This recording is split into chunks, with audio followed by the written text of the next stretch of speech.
이제 이상하게 써도 된다. 제가 기억을 왜곡하는 걸 수도 있는데. 되게 힘들었을 것 같다. 아, 네. 정말 이게 어떻게 저한테 느껴졌냐면 아등바등. 아, 네, 맞아요. 네. 없던 길을 낸 사람만이 할 수 있는 말이 아닐까.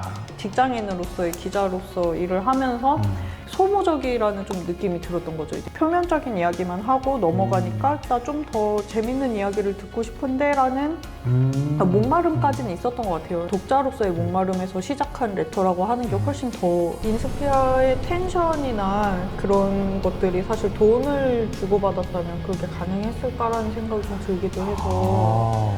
방금 얘기는 너무 좋은 얘기인데 우리 먹으면서 얘기해가지고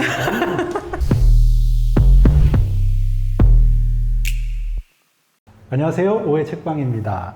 책을 좋아하는 분이라면, 좋은 글을 읽고 싶고 뉴스레터에 관심 있는 분이라면 꼭 만나게 되는 이정표 같은 분입니다. 인문교양 뉴스레터 인스피아 발행인 김지원 작가님 모셨습니다. 네. 안녕하십니까? 안녕하세요. 그래서 진짜 보고 싶었습니다. 아, 감사합니다. 개인적으로 정말 보고 싶었습니다. 제가 이번에 일에 마음 없는 일, 이 네. 책을 가지고 들고 왔는데요. 네. 사실 이 책 이전에 지금도 책에서만 그 책을 읽을 때부터 좀 팬이었어요. 감사합니다. 수식어가 좀 있더라고요. 작가님에 대해서, 기자님에 대해서 알만한 사람은 다 아는. 아, 이거는 아마 기사 제목이 아마 써주셨던 것 같은데. 예. 또 하나는 뭐 뉴스레터의 어떤 장르가 되었다? 이런 표현도 있더라고요. 앞에 수식어는 사실 이게 알만한 사람은 다 안다는 말이 굉장히 애매하잖아요. 그러니까 알만한 사람은 안다.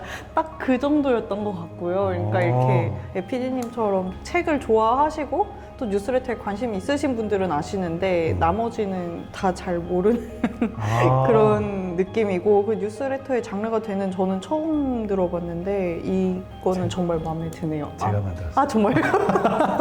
감사합니다. 이게 더 좋아요. 아, 그래요? 네. 사실 제 마음은 웬만한 사람은 다 아는 이라고 좀 불렸으면 좋겠는데 지난번에 이제 지금도 책에서만 그 책을 소개할 때 조금 개인적으로 속상했어요.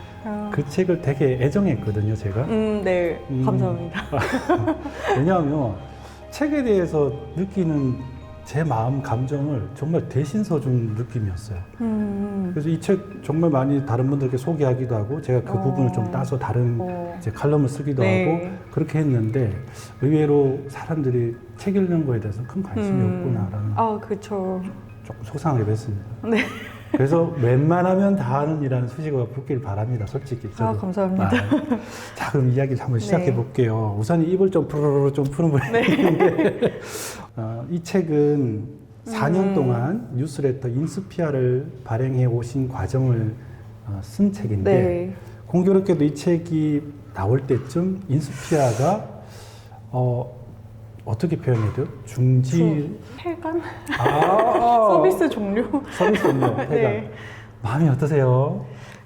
그때는 사실 그러니까 그 이후로 오히려 좀 더 바빴어가지고 사실 조금 실감을 할 시간이 잘 없었던 것 같아요. 왜냐하면 이제 제가 본업이 잘 모르시는 분들도 있으시죠. 물론 이 책을 읽으신 분들은 아시겠지만 제가 본업이 기자여서 그러니까 오히려 인스피아를 쓸 때가 이제 좀 되게 힘들고 일이 많기는 했는데 또 그 일 많은 거에 또 결이 다르거든요. 그래서 이제 기자로는 바로 이제 제가 주간지 부서에서 지금 취재를 하고 있어서 그러니까 뭔가 인스피아를 썼던 게 약간 꿈 같아요. 벌써 이제 잘 기억이 안 나고 그래서 어제도 이제 뭐 어떤 다른 거를 뭐 이제 하려고 찾다가 이제 예전에 제 거 아카이브를 이렇게 보고 있는데 제가 쓴 글 같지가 않은 거예요. 약간 좀 그럴 정도로 약간 이게 지금 끝난 지 한 4개월, 5개월 정도 됐는데 굉장히 그렇습니다.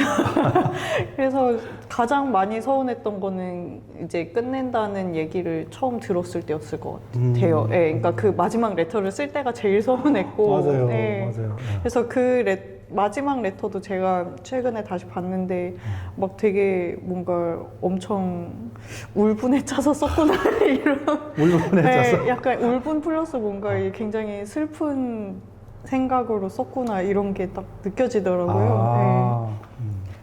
어떤 일을 하고 난 다음에 끝을 맺었는데 그게 홀가분하게 떠나보내지 못할 때는 10년이든 20년 뒤에든 그 일이 자꾸 생각이 난다고.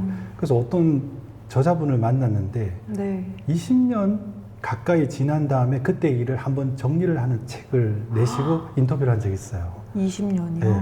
근데 참 공교롭게도 이 책은 이스케아를 했던 일의 과정을 정리하는 역할도 하지 않을까. 아, 네, 맞습니다. 맞아요. 네.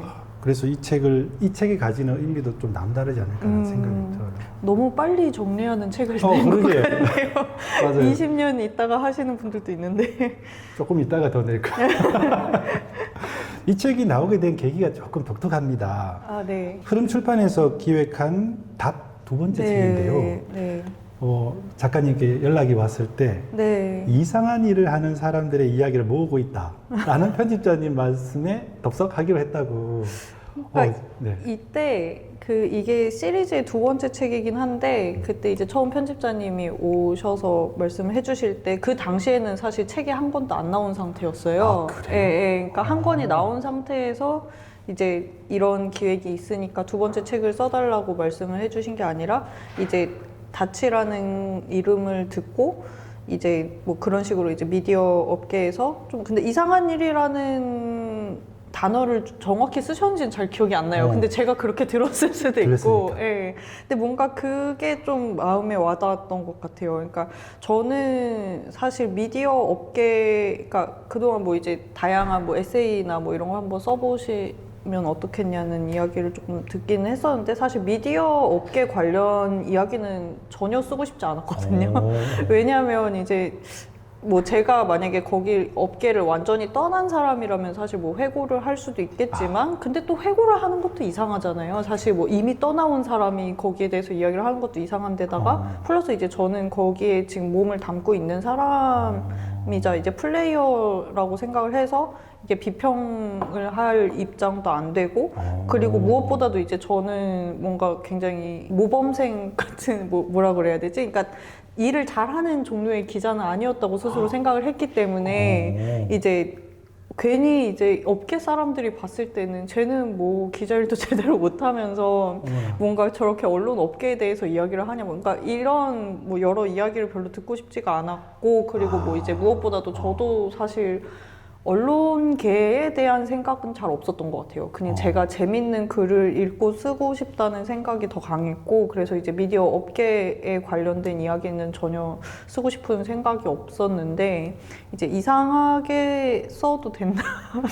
약간 좀 약간 계속 제가 기억을 왜곡하는 걸 수도 있는데 이제 약간 좀 그런 그 말에 조금 끌렸던 것 같아요. 그래서 이제 사실 에세이도 제가 별로 자신이 없는 장르이기도 했고 네. 그래서 조금 고민을 하기는 했는데 그래도 아직도 왜 쓰겠다고 한 건지는 잘 기억은 안 납니다. 근데 어쨌든 네, 그렇게 쓰게 됐습니다. 이 책이 출간될 때쯤엔 이제 10월 달에 네. 메모의 순간이라는 책도 출간이 네네. 되었어요. 네.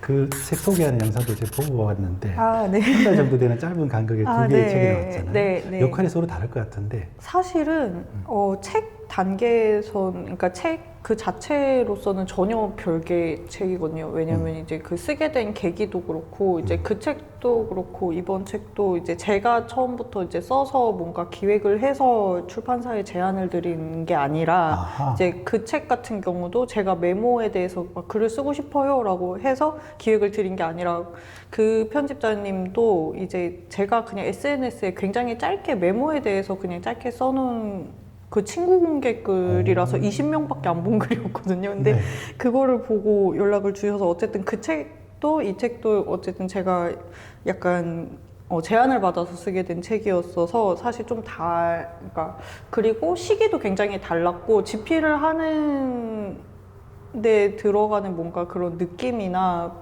좀 그런 것도 좀 달랐거든요. 모든 게 다 다른 책이었는데 이제 좀 나오고 나서 보니까 또 연결이 되는 부분도 있는 것 같습니다. 아무래도 그냥 제가 쓴 책이라서 좀 약간 그 아까 처음에 말씀해주신 그 지금도 책에서만 얻을 수 있는 것과 이제 어떻게 보면 이렇게 다 이어지는 책 같다는 생각이 들기도 하는데 그래서 실제로 최근에 이제 한 칼럼에서 그 새 책을 3부작이라고 이야기를 해주신 분도 계시거든요. 아, 그러네요. 예, 근데 이제 뭐 이제 메모의 순간 같은 경우에는 쓰고 읽는 과정에서 일어났던 일을 조금 이제 약간 현미경을 들여다보듯이 그냥 스스로 조금 이제 조용히 그냥 중얼중얼거린 책이고 이제 네. 일에 마음 없는 일 같은 책, 아니 이 책 같은 경우에는 조금 더 크게 봐서 이제 내가 이런 기획을 어떻게 하게 됐고 조금 더 저를 그런 마음속에서 보는 그런 느낌인 것 같아요, 스스로를. 예. 이야기를 듣고 보니까 지원님을 바라보는 주변 분들이 되게 많은 것 같습니다. 그때 잠깐 그때 잠깐 많았던 것 같아요. 지금은 별로. 지금 별로고요. 네. 인스피아 발행인이라고 하는 그 자체가 사람들에게 많은 이목을 끌긴 끌었나 봐요.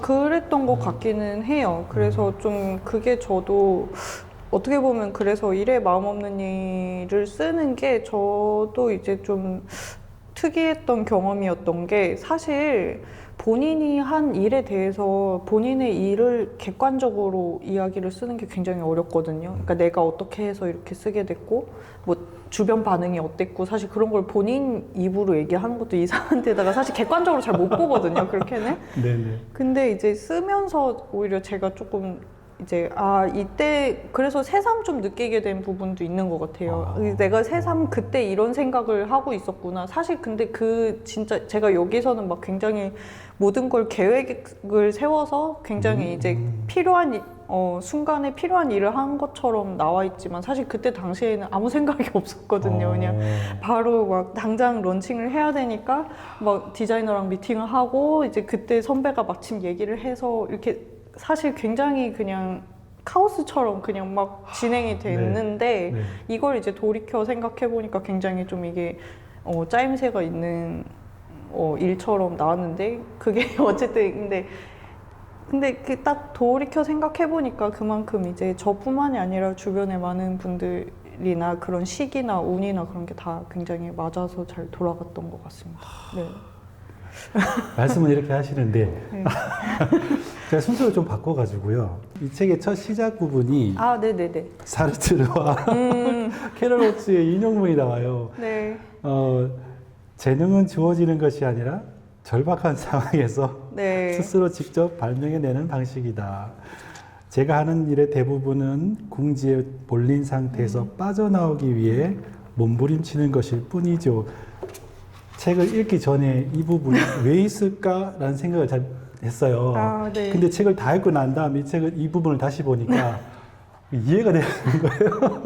사실 네. 이 제사가 이 두 개를 이렇게 했는데 사실 이 둘 중에 하나만 쓰려고 했었거든요. 왜냐하면 네. 이게 정확히 이야기를 하면 조이스 캐럴 로츠라는 소설가가 장폴 사르트르의 이 제사를 인용을 해서 어떤 소설의 제사로 쓴 적이 있었어요. 그래서 그 이야기를 이 사람이 인터뷰에서 이야기를 하면서 네. 이제 이 인용을 하면서 오츠가 이야기를 한 대목이 이거였거든요. 근데 이 두 말이 사실 비슷한 말이 아니라 약간 좀 다른 층위의 이야기 같아서 그리고 이 두 개가 다 좀 마음에 들어서 이 두 개를 같이 쓰게 됐어요. 왜냐하면 이제 사실 재능이라는 게 보통은 이제 사람들이 이렇게 되게 하늘에서 주어지는 거고 원래부터 가지고 있는 것처럼 생각을 하는 경우가 많은데 약간 그런 절박한 상황에서 어쨌든 스스로를 발명하는 방식이다라는 말도 굉장히 마음에 들었고 근데 이제 오츠의 이 인용문 뭐 제가 하는 일의 대부분은 궁지에 몰린 상태에서 빠져나오기 위해 몸부림치는 것일 뿐이죠. 이건 약간 좀 더 동사적인 느낌이 강해서 그러니까 재능이 이러면 약간 이렇게 딱 정해진 뭐 같잖아요. 근데 제가 하는 일은 뭔가 빠져나오기 위해서 몸부림치는 것일 뿐이다라는 게 약간 과정을 강조하는 것 같은 느낌이 들어서 이 두 개가 다 마음에 들어서 원래는 이제 오츠 것만 쓰려고 하다가 두 개를 다 넣었습니다. 예. 제가 느끼기에 이 구절을 보고요. 사실 이거 눈물 날 것 같은 생각이 드는 거예요. 아까 앞에 시작하기 전에 제가 눈물이 많다고 했는데 되게 힘들었을 것 같다. 네. 정말 이게 어떻게 저한테 느껴졌냐면 아등바등. 아, 네, 맞아요. 예. 어떻게든 그럼에도 불구하고 없던 길을 낸 사람만이 할 수 있는 말이 아닐까. 그런 생각이 들더라고요. 하나씩 한번 이 책에 들어가서 네. 이야기를 듣도록 하겠습니다. 이 책이 나오고 기회가 돼서 꼭 작가님을 보고 싶다고, 만나보고 싶다고 제가 좀 출판사에 졸랐어요. 네. 근데 왜 작가님을 자꾸 만나고 싶을까? 저도 좀 생각을 해봤어요. 네. 글을 잘 쓰셔서 긴 이야기를 해오셔서 뭐 그럴까? 근데 결국에는 김지원이라는 사람이 대체 어떤 사람일까? 어떤 사람이길래 이 4년 동안 이 뉴스레터를 160편, 네, 161편이죠? 네, 그 정도. 161편의 글을 매주 이렇게 해왔을까? 물론 이제 그런 마음에 조금은 좀 해소를 해준 책이 이 책이었어요. 아, 네네네. 어떻게 해서 왔구나. 그래도 제가 지원님에 대해서 아는 거는 마치 이제 점선 그림을 그리듯이 아는 수준이니까 그 사이에 좀 촘촘하게 메꿔주십시오. 기자, 인스피아 발행인 이런 걸 조금 떼고 김지원님은 어떤 분이신가요? 그냥 제 개인이요? 네. 그런 질문을 받아본 적이 없어서 약간 당황하긴 했는데, 네. 그냥 저는 사실 별로 재미는 없는 사람 같아요. T. 네, 그러니까 뭐 T라서 그런 것도 있는 것 같고, 인스피아를 시작을 하게 된 계기에 대해서 이 책에는 자세히 나오지는 않았는데, 사실 제가 책을 그렇게까지 뭐 엄청 좋아하는 스타일은 아니었어요. 예. 가장 놀라시던데, 그러면. 예, 진짜 놀랐습니다. 예, 그러니까 안 좋아한다기보다는 약간 좀 어떤 스타일이냐면, 그러니까 굳이 찾아서 읽지는 않는 스타일. 그래서 오히려 저는 1년에 책을 한 두세 권 정도 본 것 같고요. 그리고 그냥 오히려 저는 좀 그냥 운동 같은 거 하고 좀 그런 걸 좋아하는 스타일이었어서 사실 서평 뉴스레터를 하게 된 게 정말 우연이었어요. 와. 네, 여기에 제가 썼는지 기억은 안 나는데 원래는 웰빙 뭐 식문화 관련 뉴스레터를 이제 다른 동료가 하는 게 있어서 그걸 같이 하려고 했었거든요. 네.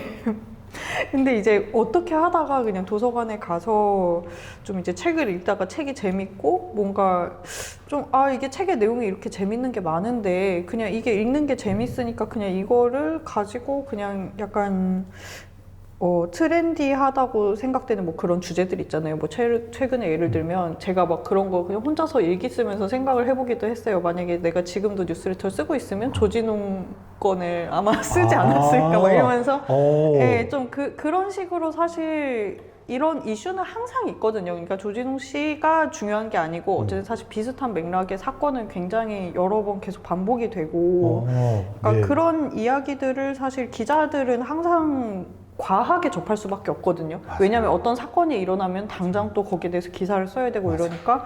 근데 이제 그 긴 기간, 그러니까 이제 인스피아를 쓰기 전에 이제 직장인으로서의 기자로서 일을 하면서 그게 소모적이라는 좀 느낌이 들었던 거죠. 이제 스스로는. 왜냐하면 이제 표면적인 이야기만 하고 넘어가니까 조금 이제 이런 게 아쉽다. 좀 더 재밌는 이야기를 듣고 싶은데라는 목마름까지는 있었던 것 같아요. 그러니까 어떻게 보면 그냥 독자로서의 목마름에서 시작한 레터라고 하는 게 훨씬 더 맞을 것 같은 게 저는 사실 라이터 정체성을 그렇게까지 막 크게 생각을 했던 사람은 의외로 아니었어서 예, 근데 이제 그거는 근데 사실 기자를 하고 나서 어쩔 수 없이 좀 그렇게 된 것도 있습니다. 왜냐하면 이제 그 데일리 업무가 워낙 많다 보니까 그렇죠. 사실 그러니까 맞아요. 원래부터 책을 안 보고 막 싫어했던 건 아닌데 그리고 오히려 이제 고등학교, 대학교 이럴 때는 좀 문학, 제가 전공이 또 문학이어서 예, 이중전공도 문학이거든요. 그래서 예, 그 이전에는 사실 이제 사회과학 책을 많이 안 보다가 네.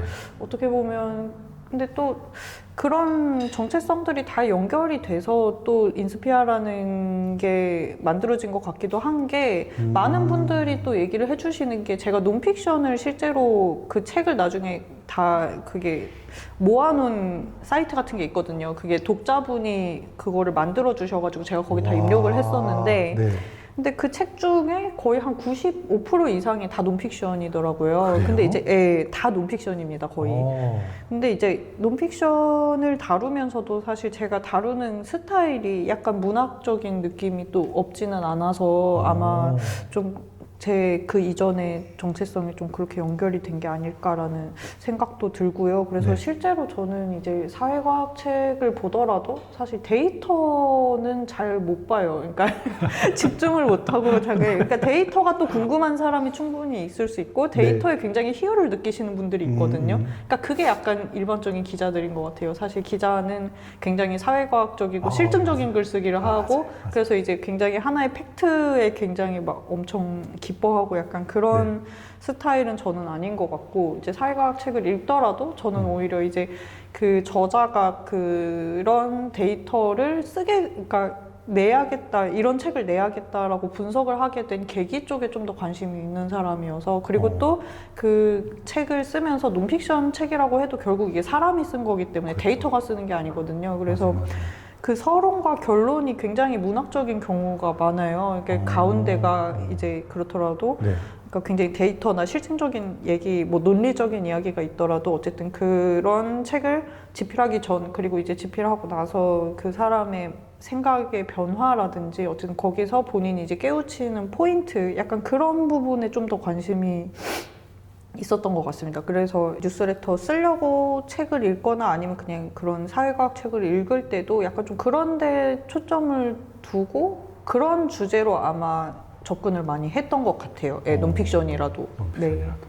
네, 이 책에서 인스피아 글의 한 가지 단어로 요약하자면 해찰이라고 하셨어요. 네. 해찰이라는 표현이 조금 낯설긴 합니다. 아직. 네. 좀 뜻도 설명해 주시고 어떤 방식으로 책을 읽고 쓰는 건지 한번 정리해 주시면 좋을 것 같아요.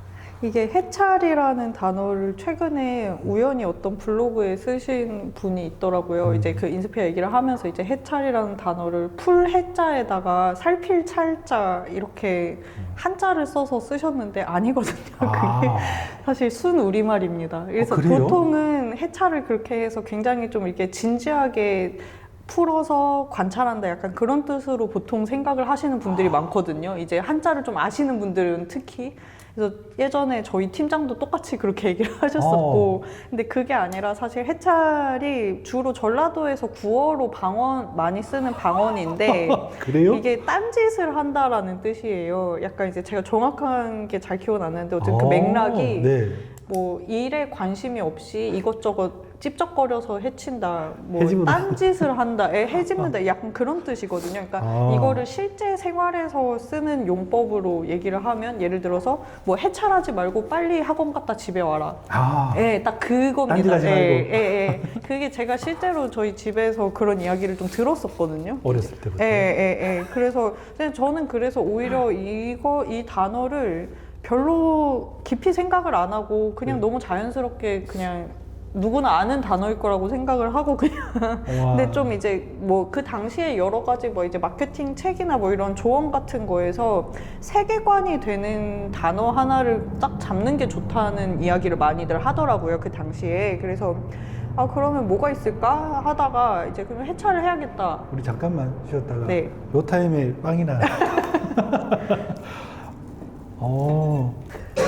이거를 네. 네네 여기 이렇게 잘라서 감사합니다. 사람들은 보다가 저 빵 사라졌다. 중간에 딱 편집하고 나니까 빵이 사라져 있어요. 저 먹고 시작했구나. 잠깐 이거 마치고 네. 다시 또 사무실 들어가야 된다고요? 네네. 근데 저녁 약속이 좀 이르게 있어서 네. 저녁 약속을 갔다가 회사로 돌아가려고요. 야근 또 하시는 거예요? 아니요, 그냥 저녁 시간이 조금 덜 붐벼서 회사가 너무 정신이 없어서. 전업 작가로는 근데 뉴스레터를 사실 이제 이렇게까지 생각할 필요는 없는데 제가 너무 돈을 받고 뉴스레터 하는 거에 대한 거부감이 너무 심해서 제가 스스로 그러니까 이럴 필요까지 없을 것 같은데 제가 약간 좀 그런 거예요. 그래서 그러니까 보통은 이제 이제 뉴스레터 많이 했으니까 나중에 유료로 해서 맞아요. 다른 뉴스레터 개인 뉴스레터로 해라. 뭐 실제로 할 수도 있어요. 할 수도 있는데 약간 좀 그 인스피아의 텐션이나 그런 것들이 사실 돈을 주고받았다면 그렇게 가능했을까라는 생각이 좀 들기도 해서. 방금 얘기는 너무 좋은 얘기인데 우리 먹으면서 얘기해가지고 영상에 넣을 수 있으려나? 아니 나중에 다시 얘기해도 돼요. 아니면 뭐 그런 건 생각하고 있어요. 이건 실무적인 얘기니까 뭐 사실 저는 뭐 유튜브는 잘 모르지만 뭐 뉴스레터는 그냥 100% 무료로 보내드리고 거기에 대해서 약간 해설하는 거나 뭐 이런 팟캐스트를 유료로 하는 방법이 있을 수도 있겠다고 생각이 들고요. 뉴스레터에 과금을 하는 거는 약간 제가 아직도 거부감이 좀 있어서 왜냐하면 그러니까 이렇게 돈을 받는 게 나쁘다는 의미가 아니라 정보를 줘야 될 것 같잖아요. 돈을 받으면. 그래서 제가 최근에 뉴스레터를 하시는 유료 뉴스레터 하시는 분 북토크를 갔는데 네. 그게 저도 화해가 안 되더라고요. 그 얘기를 계속 들으면서도 뭔가 해차를 돈 받고 파는 거, 딴짓을 돈 받고 팔겠다는 거 너무 이상하잖아요. 제가 너무 그러면 강박관념이 생길 것 같고 뭔가 신간을 다뤄야 되고 이분들한테 유용한 걸 줘야 될 것 같다는 그 강박관념이 생기면 매력이 완전히 없어질 것 같고 저도 즐겁지 않을 것 같아서 그래서 이게 참 애매합니다. 약간 뭔가 놀이를 돈 받고 파는 느낌? 그러니까 장난감은 돈 받고 팔 수 있지만 놀이는 돈 받고 팔 수가 없잖아요. 어떤 마음인지 알 것 같습니다. 네. 그래서 만약에 그렇게 하게 되면 그냥 뉴스레터는 무료로 하되 뭐 그런 식이 되지 않을까 생각을 합니다. 구체적으로 얘기가 된 건 아니고. 여기가 한 번씩 이렇게 헬리콥터가 날아다니는 그런 곳인가 봐요? 아 그래서 그런가 보다. 네. 나중에 또 헬리콥터 지나가면 한 번 또 먹고 그러면 되죠. 뭔가 조금씩 없어지는 것 같은데 티는 안 나고. 저희가 아까 해찰 이야기 하다가 네. 네네. 해찰 그래서 뭐 집에서 평소에 잘 듣던 얘기라서 사실 그렇게 했고 그래서 예전에 이렇게 그러니까 그 피드백 네. 답장에 이렇게 하신 분도 있었어요. 이제 그 예전에 냈던 뉴스레터를 아마 뭐 신문 기사로 나온 거를 보셨는지 그걸 보고 약간 좀 이게 칭찬인지 아니면 비판인지는 잘 모르겠는데 당신이 쓴 뉴스레터를 봤다. 근데 너무 내용이 굉장히 알차고 좋은 내용이 들어있어서 정말 재밌게 읽었다. 근데 해찰이라는 단어를 사전에서 찾아보니까 딴짓이고 되게 안 좋은 의미인데 이거를 잘못 쓴 거 아니냐. 다시 국어 사전을 확인을 해봐라. 이렇게 답장을 주신 거예요. 그래서 이걸 좋아해야 되는지 싫어해야 되는지 좀 고민을 했는데 사실 그렇게 몇 번, 그러니까 많지는 않았는데 그런 반응이 몇 번 왔었어요. 그러니까 이게 찾아보니까 별로 안 좋은 뜻인데, 딴짓인데 왜 딴짓이라는 단어를 자꾸 쓰냐, 약간 그런 얘기를 들었는데 저는 근데 딴짓이 맞았기 때문에 고치진 않았습니다. 처음 시작할 때 어떤 그 지원이라든가 뭐 조직이라든가 그런 게 없이 혼자서 이제 일을 시작해 나가셨잖아요. 처음에는 뭐 되겠어라고 하는 시선도 있었을 것 같고 나중에 지나면은 어떻게 저거 계속 하고 있지? 맞아요. 지나가면서 힘들지 않아? 이런 말도 많이 들었을 것 같아요.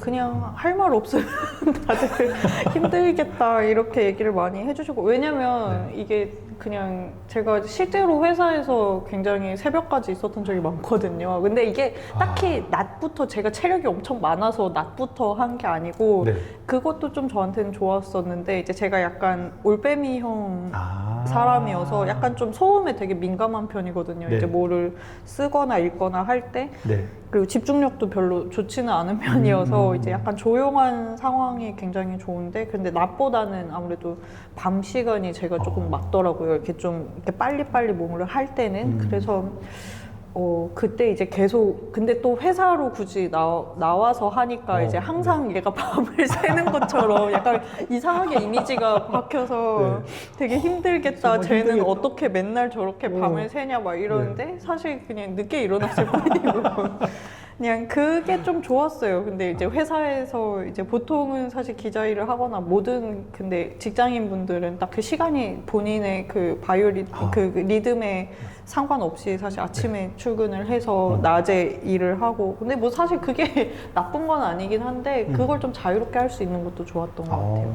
그게 가능했던 것도 사실 회사가 허락을 해준 건지 제가 멋대로 한 건지 모르겠는데 어쨌든 회사에서도 좀 뭐 어차피 결과물이 나오면 되는 거여서 근데 기자는 좀 그런 게 있거든요. 사실 뭐 밤을 새거나 주말에 일을 하게 될 일이 많더라도 어쨌든 좀 본인이 약간 좀 그걸 유동적으로 쓰면 돼서 네, 좀 그렇게 했습니다. 이거 없던 질문이긴 한데 네. 이렇게 해서 팬층이 좀 생겼어요. 네. 무려 1만 명이라고 하는 구독자가 있었고 네네네.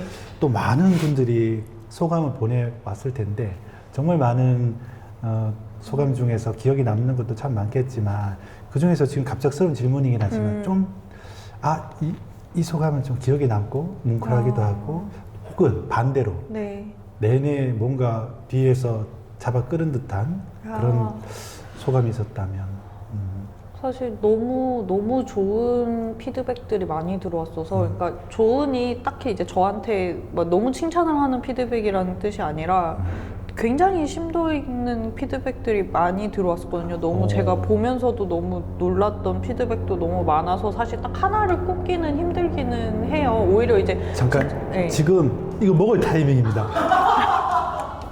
이거 먹어야 돼요. 저게 이렇게 사람 귀로 들을 때는 별로 이렇게 크지가 않은데 저게 맞아요. 영상에 들어가면 엄청 크죠. 그죠. 사람 귀는 선택적 집중이 있어서 말소리에만 집중할 수 있는데 저는 몰랐어요. 저 소리가 나는지도. 근데 몇 대가 지나가는 것 같네요. 맞아요. 오늘 혹시 기억나요?